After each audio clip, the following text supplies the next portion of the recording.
Mana tepuk tangannya Bandung Barat, tetap semangat. Yang di rumah juga semangat ya. Sama-sama masih di tema kita hari ini yang luar biasa.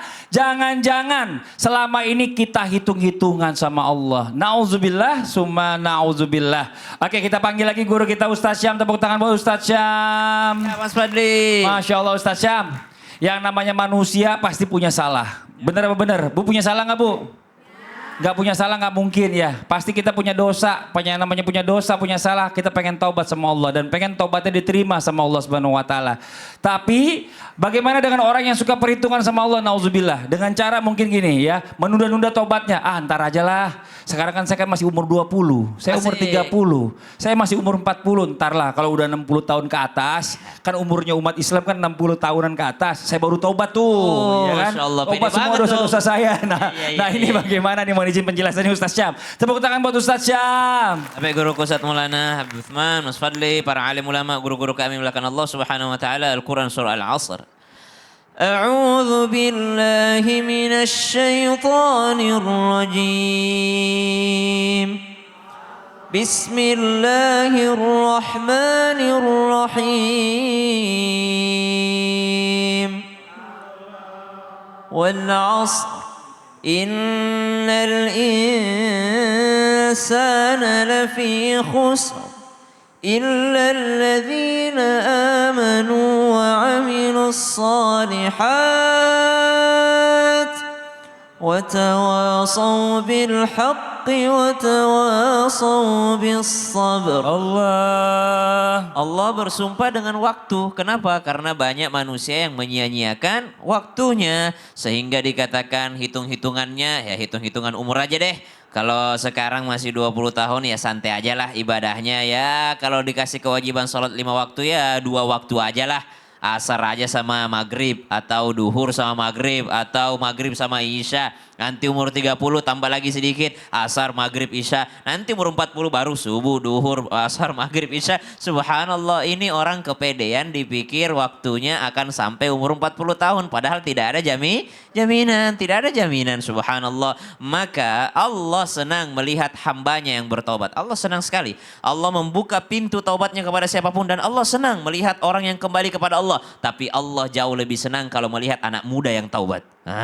Allah senang melihat ini majelis taklim, Allah senang sekali melihat ini. Tapi Allah lebih senang kalau yang ini bukan nenek-nenek, lebih muda lagi. Subhanallah. Allah senang melihat nenek-nenek ngaji, tapi Allah lebih senang melihat gadis-gadis ngaji. Allah senang melihat bapak-bapak datang sholat berjamaah, tapi Allah lebih senang melihat anak muda yang datang sholat berjamaah. Kenapa? Karena ternyata kalau orang tua datang ngaji sudah wajar, mau ngapain lagi? Mau pakai filter apapun di sosmed juga begitu-begitu aja udah. Mau ngapain lagi subhanallah. Tapi kalau anak muda masih punya kebugaran, masih punya waktu luang. Tapi justru dihabiskan untuk beribadah kepada Allah. Ini yang disenangi sama Allah subhanahu wa ta'ala. Kita ini dikasih modal sama Allah bukan sampai umur berapa. Tapi pas usia akil balik sudah dikasih sama Allah modalnya untuk beribadah kepada Allah subhanahu wa ta'ala. Bahkan ditegur. Walaisatit taubah. Bukanlah taubat. Ketika seseorang berkata hatta idza hadara ahadakumul maut qala inni tubtul an, ketika maut sudah menjelang baru dia mengatakan saya tobat sekarang. Nah itu tidak diterima lagi. Lambat. Kalau sehari sebelumnya? Sehari sebelumnya masih bisa. Masih bisa kalau bisa tahu. Ya, Masya Allah. Ya, makasih banyak Ustaz Syam. Tepuk tangan buat Ustaz Syam. Masya Allah. Jamaah. Hidup itu kadang-kadang kalau orang bilang gini, pernah nonton sinetron Bu? Pernah?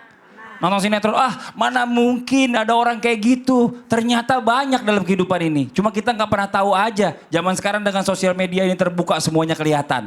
Ada mungkin dari antara kita, nauzubillah min zalik ya. Suka perhitungan, menuntut sama Allah. Hitung-hitungan sama Allah. Bahkan mengancam. Ada doanya gini. Ya Allah, kalau engkau tidak kabulkan doa-doaku, saya nggak mau lagi beribadah samamu. Ada juga mungkin kayak gitu. Nauzubillah semua nauzubillah. Nah itu bagaimana? Apakah orang tersebut atau hal tersebut termasuk perbuatan yang akan menjauhkan kita kepada surganya Allah Subhanahu wa taala? Kita minta penjelasan sama guru kita Habib Uthman. Tepuk tangan buat Habib Uthman. Fadhil Habib.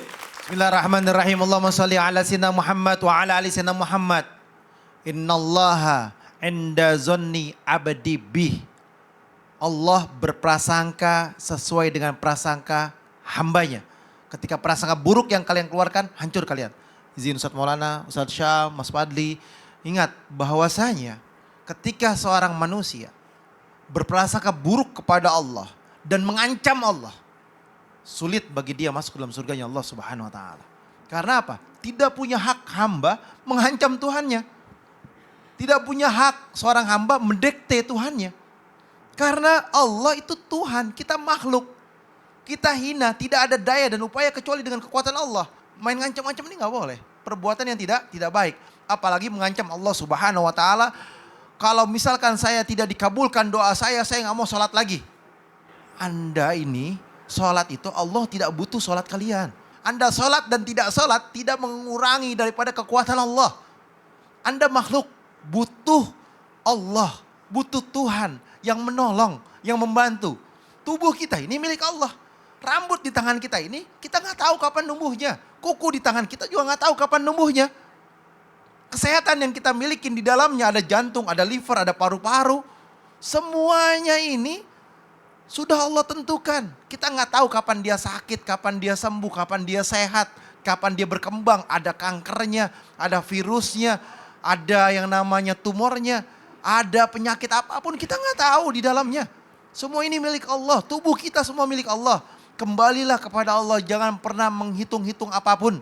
Janganlah pernah mendikte Allah. Jangan pernah menganggap Allah sebagai apa? Sebagai musuhnya atau ancamannya.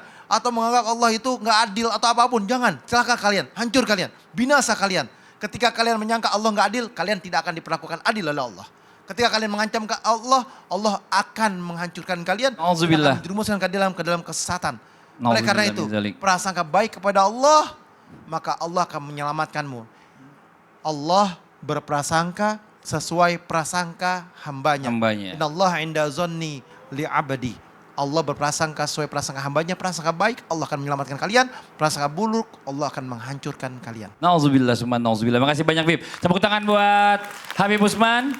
Oke, sekarang lanjut lagi kita. Waktunya kita memberikan kesempatan kembali jamaah untuk curhat ya. Mudah-mudahan bisa jadi pelajaran juga buat semuanya. Sebelumnya kita kembali dulu ke segmen Curhat Dong Ustadz. Iya, kami curhat. Yang mau curhat boleh silakan angkat tangannya. Gantian dari sebelah sini, Ibu yang di tengah boleh. Nah, ini kameranya sebelah sini, Bu. Ya, silakan. Assalamualaikum warahmatullahi wabarakatuh. Waalaikumsalam warahmatullahi wabarakatuh. Mohon izin bertanya Pak Ustadz. Ya, Ibu namanya siapa, Punten? Ibu Cucu dari Majelis Taklim Al-Hasanah, Kecamatan Parongpong, Desa Cihideng, Kabupaten Bandung. Oke, Barat. tepuk tangan buat Ibu Cucu. Mau curhat apa Ibu Cucu? Ini Pak Ustadz, bagaimana cara menghiraukan atau membiarkan omongan seseorang yang selalu menyakiti atau mengingin tahu kehidupan saya? Enggak, seseorang ini berarti sesuatu yang dekat sama Ibu? Iya. Ini bisa jadi tetangga Iya. atau saudara? Iya. Saudara gitu ya. Jadi maksudnya dekat banget. Dia pengen tahu gitu Iya, terus. selalu ingin tahu gitu. Kepo. Iya, kalau Karena mungkin Ibu jangan-jangan lebih tajir daripada dia hidupnya. Lebih menyenangkan, amin gitu ya. Bagaimana cara menanggapi orang-orang yang seperti itu? Kita panggil guru kita, ada Ustaz Syam dan juga Ustaz Maulana, boleh maju ke depan. Ustaz Syam, menghadapi saudara yang kepo. Kayaknya enak banget nih, syuting terus. Paling gak banyak penghasilannya. Silakan Ustaz Syam. Satu, yang dikepoin halal nggak Bu? Allah halal. Yang misalnya Ibu beli apa, ada emasnya halal nggak? Insya Allah halal. Dikepoin rumahnya halal nggak? Insya Allah Ya sudah, nggak usah dipusingin kalau halal mah. Satu, nggak usah dipusingin kalau halal saja. Yang kedua, mungkin dia kepo karena tidak bisa menikmati juga. Kenapa? Ibu punya sesuatu tapi dia nggak ikut menikmati. Kadang-kala memang kita butuh acara tasyakuran.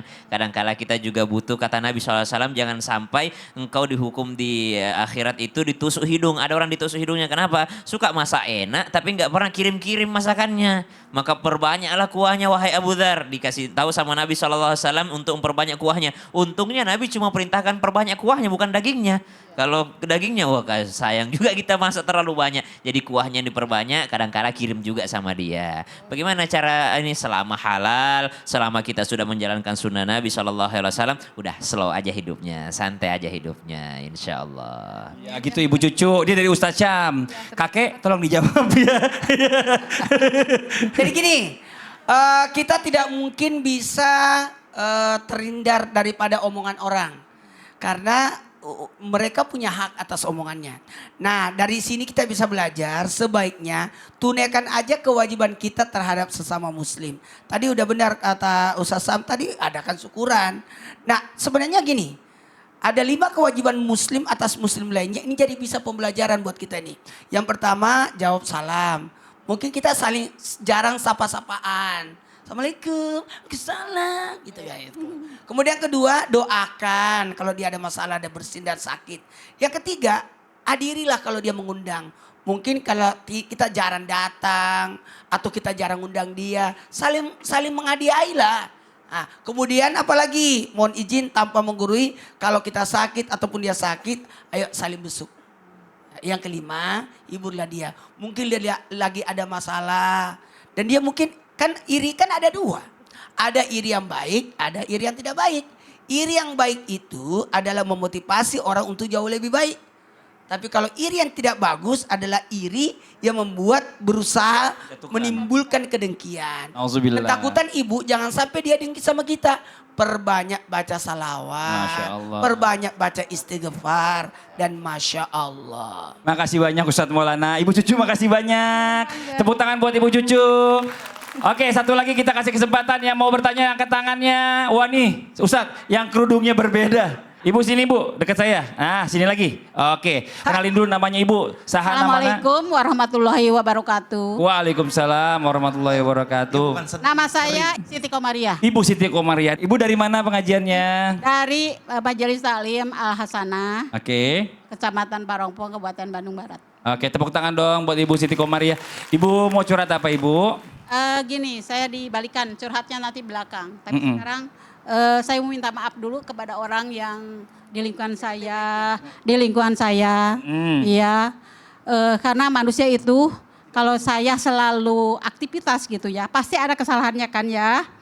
Maka dari itu minta maaf kepada saya teh suka ngajar TPA. Curhatnya gini, Yeah. jadi yang ada di situ ada yang kayaknya ibu itu tidak boleh ngajar lagi gitu. Gimana solusinya? Padahal gajinya nggak seberapa ibu. Oke. Ya, gitu. Oke. Solusinya gitu aja. Solusinya gitu. Oke, Iya. Ibu, Enggak Ibu, jawaban. ya jangan ngadap sana dulu karena Ibu sering ngadap sana, yang sini aja yang jawab dulu. Jangan biarin lucu. Habib aja Jadi biar gini. dulu. Bib. Gini. Habib Ustadz Maulana aja dulu ya. Jadi yang namanya jadi guru itu pasti banyak yang sentimen, enggak apa-apa. Tampil. Nah, mohon maaf tanpa menggurui. Gimana kalau, dengar nih, gimana kalau ada orang dalam hal ini, kayaknya ibu itu enggak usah ngajar lagi. Kalau begitu, ibu harus Regenerasi. Ya, regenerasi. Kalau begitu ibu jadi pembina aja. Iya. Ajarin guru-guru yang ngajarin. Jadi jatuhnya membimbing mereka. Koordinator ada juga. lagi yang mau Kalau nggak ada ngajar. lagi kenapa Iya. orang itu ngotot mau Nggak gantiin tahu, ibu. nggak tahu. Yang mau gantiin ibu ajak aja bergabung. Suruh cari gantinya Tahu, dulu. Itu teh yang itu teh DKM sama jangan disebutkan ya. Gak ada masalah. Gini, mohon maaf tanpa menggurui. Seseorang itu komen kepada kita harus bersyukur. Berarti ada yang perhatian sama kita. Ya Bu ya. Nah, kenapa dia terus? Kenapa tidak regenerasi? Bikin pengkaderan. Iya. Bikin pengkaderan. Ibu ngajakin beberapa remaja, didik dia untuk ngajarin anak-anak. Itu ya Bu ya. Nggak Oke. sakit gimana anak-anak udah ngajeng-jeng gitu ya. Ngejenggreng udah ada di situ, udah Terus berbaris. mau ditampilkan kan Raja Banteh nggak dipanggil-panggil. Ayo. Oh gitu. Aduh sakit hatinya. Iya. Gak apa begini Bu, kalau ada acara anak-anak murid TPA-nya ibu ndak ditampilin, ibu bikin acara sendiri. Iya. Coba ditambahkan sama Habib Usman dulu, silakan Bib. Bismillahirrahmanirrahim. Allahumma sholli ala sayyidina Muhammad wa ala ali sayyidina Muhammad. Ingat, sebagai orang tua udah menitipkan anaknya kepada gurunya, serahkan semua sama guru. Mau anak kita ditampilkan, mau anak kita tidak ditampilkan, itu hak prerogatif gurunya. Jangan kalian ikut campur dalam urusan itu. Karena mungkin gurunya lebih mengetahui. Boleh jadi anak kita malas, boleh jadi anak kita nggak hafal dialognya, boleh jadi anak kita grogi, kita kan nggak tahu. Jadi prasangka baik terhadap gurunya. Jangan kalian sebagai orang tua mendekte gurunya, marah sama gurunya, udah ganti aja gurunya, ganti yang lain. Padahal ibu betul bilang gaji guru nggak seberapa. tapi diomelinnya yang seberapa. Iya, iya. Akhirnya sakit hatinya, timbul hablum minan nasnya. Oleh karena itu, berbuat baiklah kepada siapapun. Jangan melihat pekerjaannya, jangan lihat kedudukannya, jangan lihat dia sebagai apa. Tapi lihat apa yang diperbuat, apa yang dikerjakan, ambil hikmah daripada setiap perkataan dan perbuatannya. Itulah bismillah. Masya Allah, gitu ya Ibu ya. Oke, waktunya sekarang kita mendengarkan kesimpulan dari guru kita Ustaz Syam. Fadlu Ustaz Syam. Bismillahirrahmanirrahim. Hasibu anfusakum qabla an tuhasabu. Hitung-hitunglah dirimu sebelum engkau dihitung oleh Allah. Jadi boleh kita hitung-hitung. Apa yang dihitung? Dihitung umur kita. Sudah berapa banyak yang dikasih sama Allah dan sudah berapa banyak yang kita kasih kepada Allah. Walaupun Allah tidak membutuhkan apa-apa. Sudah berapa banyak dosa yang kita lakukan. Sudah berapa banyak sholat kita yang khusyuk. Atau selama ini tidak ada yang khusyuk sama sekali sholat kita. Itu yang kita hitung-hitung. Sudah berapa sering lisan ini nyakitin orang. Sudah beberapa kali lisan ini nyakitin suami sendiri. Sudah berapa kali lisan ini nyakitin istri sendiri. Berapa kali nyakitin anak. Berapa kali nyakitin orang tua. Itu yang dihitung. Supaya apa? Supaya menghadap kepada Allah Subhanahu wa Ta'ala dalam keadaan sudah memperbaiki diri sebelum masuk ke dalam kuburnya. Tuba. Sungguh beruntung. Siapa mereka? Mereka yang menghitung-hitung dirinya sebelum dia diperhitungkan oleh Allah Subhanahu wa Ta'ala. Terima kasih banyak Ustaz Syam. Terima kasih banyak buat guru-guru kita. Terima kasih banyak buat jamaah Bandung Barat dan juga jamaah Islami Tinda yang ada di rumah. Demikianlah perjumpaan kita hari ini. Semoga bermanfaat dan sekali lagi mohon maaf atas segala kekurangan. Wallahu muwaffiq ila aqwamit thoriq. Wassalamualaikum warahmatullahi wabarakatuh. Waalaikumsalam warahmatullahi wabarakatuh.